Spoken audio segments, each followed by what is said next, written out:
दोस्तों, हम सभी की लाइफ में कभी ना कभी ऐसा समय जरूर आता है जब हमें ऐसा लगता है कि जो सपने हमने संजोए थे, जो ख्वाब हमने देखे थे, अब उन्हें हासिल नहीं किया जा सकता, अब उन्हें पूरा नहीं किया जा सकता और हम गिव अप कर देते हैं, हम हार मान लेते हैं। वहीं कुछ लोग ऐसे होते हैं जो मुश्किलें कितनी भी क्यों ना बढ़ जाएं, दिक्कतें कितनी भी ज्यादा क्यों ना बढ़ जाएं, वो गिव अप नहीं करते और मुश्किलों को ठेंगा दिखाते हुए आगे बढ़ जाते हैं और अपने हर ख्वाब को, हर सपने को हासिल कर लेते हैं, पूरा कर लेते हैं।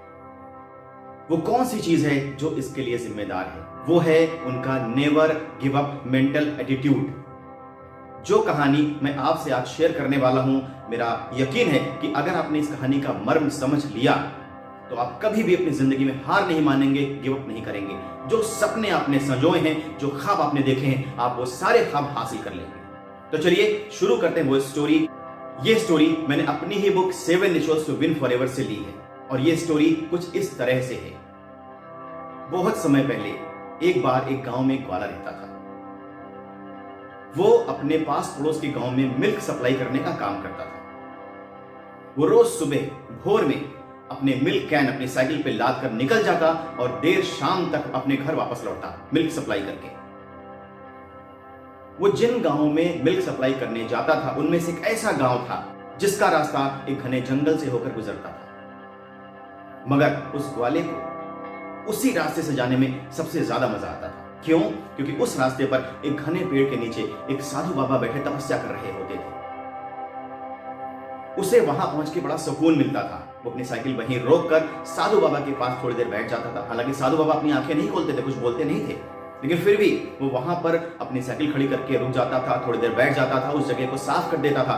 अगर साधु बाबा के ऊपर कुछ धूल पड़ी है, कुछ गंदगी जमा हो गई है तो उसे साफ कर देता था और पास के तालाब से थोड़ा पानी ला करके साधु बाबा के पास रख देता था।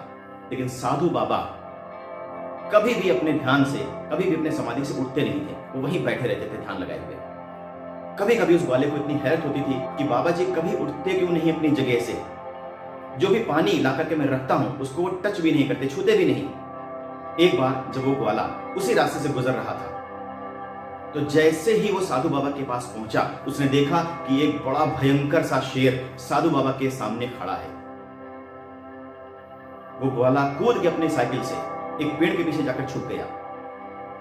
वो समझ नहीं पा रहा था कि अब क्या करे। उसके मन में आशंका आने लगी कि कहीं ये शेर साधु बाबा को मार न डाले, लेकिन वो कुछ भी नहीं कर सकता था। वो शेर दहाड़ मार मार के साधु बाबा के चारों तरफ घूम रहा था और अचानक से उसने साधु बाबा पर हमला कर दिया और उनके शरीर को झाड़ियों में खींच ले गया। ग्वाला ये सब देख के बहुत डर गया। वो काफी देर तक उसी पेड़ के पीछे छुपा रहा और जब उसे लगा कि अब यहां से निकलना चाहिए तो वहां से निकल के सीधा अपने घर भाग गया और कई दिनों तक फिर वो उस रास्ते पर गया ही नहीं। इस घटना के कई दिनों के बाद जब उसके अंदर थोड़ी हिम्मत आई, उसे लगा कि अब उस रास्ते से जाया जा सकता है, तो वो उस रास्ते पर फिर से मिल्क सप्लाई करने के लिए निकल पड़ा। मिल्क सप्लाई करने के बाद वो उसी जगह पर आकर रुक गया जहां साधु बाबा तपस्या करते थे। उसने देखा कि उस जगह पर खून, सूखा खून जमा हुआ है। उसने उस जगह को अच्छी तरीके से साफ किया, पास के तालाब से पानी लाकर के उसने उस जगह को धुल दिया और साधु बाबा का आसन भी उसने अच्छे से साफ कर दिया। ये सब करने के बाद जाने उसके मन में क्या आया कि वो उस आसन पर बैठ गया, उसी पोज में जिस पोज में साधु बाबा बैठा करते थे, और उसने आंखें मूंदी और उसने कहना शुरू किया, ओम नमः शिवाय, ओम नमः शिवाय, ओम नमः शिवाय। जैसे ही तीसरी बार उसने ओम नमः शिवाय कहा, तुरंत भगवान शंकर वहीं प्रकट हो गए और उन्होंने बोला कि बच्चा, मैं तेरी भक्ति से बहुत खुश हूं, तू मांग ले, जो कुछ भी तुझे चाहिए मुझसे मांग ले, मैं तुझे दे दूंगा। अब वो बोला बड़ा हैरान। उसने कहा कि प्रभु, मेरा जीवन धन्य हो गया, मुझे आपके दर्शन हो गए, लेकिन मैं वो नहीं हूं जिसके लिए आप यहाँ प्रकट हुए हैं। वो एक साधु बाबा थे जो यहाँ पर बैठ के तप किया करते थे, आपकी घनघोर साधना किया करते थे। उन्हें तो शेर खा गया, लेकिन जब साधु बाबा को आपके मदद की जरूरत थी तब आप नहीं प्रकट हुए, और जैसे ही मैंने इस आसन पर बैठ के आपका नाम पुकारा आप प्रकट हो गए। ये क्या माया है प्रभु? आप लगता है कि आपको कोई कंफ्यूजन हो गया है। भोलेनाथ मुस्कुराए और उन्होंने उस ग्वाले से कहा कि बच्चा, मुझे कोई कंफ्यूजन नहीं है, मैं यहां सिर्फ तेरे लिए आया हूं, मैं उस साधु बाबा के लिए नहीं आया जैसे वो शेर खा गया। अब ग्वाला और भी हैरान कि मैंने ऐसा क्या कर दिया है कि भगवान शंकर प्रकट हुए और मुझसे कह रहे हैं कि बच्चा वर मांग, मैं सिर्फ तेरे लिए आया हूं। भगवान शंकर ने उसकी शंका का समाधान तुरंत कर दिया। उन्होंने कहा कि बच्चा, तू पिछले कई जन्मों से मेरा भक्त रहा है, तूने मेरी बड़ी पूजा तपस्या और अर्चना की है, लेकिन पिछले जन्म में तुझे मेरे ऊपर कोई विश्वास नहीं रहा, तुझे अपनी भक्ति पर कोई विश्वास नहीं रहा। तेरा पिछला जीवन बड़ी परेशानियों से भरा हुआ था, बड़ी मुश्किलों से भरा हुआ था। उस कठिन अवस्था में भी तो मेरी पूजा अर्चना, मेरा तप कर रहा था। लेकिन एक समय ऐसा आया कि जब तूने अपनी भक्ति पर से विश्वास हटा दिया और मेरी पूजा अर्चना बंद कर दी। बस तुझे सिर्फ 3 बार और बोलना था, ओम नमः शिवाय, ओम नमः शिवाय, ओम नमः शिवाय। अगर तूने ये मंत्र सिर्फ 3 बार भी बोल दिया होता उस जन्म में, तो तुझे जन्म में आना ही नहीं पड़ता, तेरी मुक्ति उसी समय हो जाती।